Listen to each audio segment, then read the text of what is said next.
बिहार में विधानसभा चुनाव 2025 की आहट तेज हो चुकी है। गांव से लेकर शहर तक हर जगह सियासी समीकरण बदलते दिख रहे हैं। इसी बीच एक बड़ी खबर आ रही है कि लोजपा रामविलास के मुखिया और केंद्रीय मंत्री पशुपति कुमार पारस अब विधानसभा चुनावी मैदान में उतरने की तैयारी में हैं। नमस्कार, आप देख रहे हैं बेजोड़ बिहार और मैं हूं ऋचा।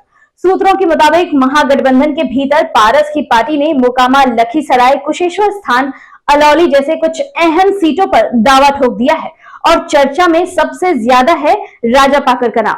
खबर यह भी है कि इन सीटों को लेकर महागठबंधन में लगभग सहमति बन चुकी है। राजापाकर सीट इस समय इसलिए चर्चा में है क्योंकि माना जा रहा है कि खुद पशुपति पारस यहीं से चुनाव लड़ सकते हैं। 2020 में इस सीट से कांग्रेस की प्रतिमा दास को 54,299 वोट मिले थे और फिलहाल वही यहाँ की विधायक है। पिछले कुछ हफ्तों में राजापाकर में राजनीतिक हलचल बढ़ गई है। चाय की दुकानों पर चर्चा, नुक्कड़ों पर बहस और कार्यकर्ताओं की बैठक का दौर तेज है। स्थानीय नेता कह रहे हैं कि अगर पशुपति पारस यहां से उतरते हैं तो चुनाव सिर्फ वोटों का नहीं बल्कि प्रतिष्ठा का होगा।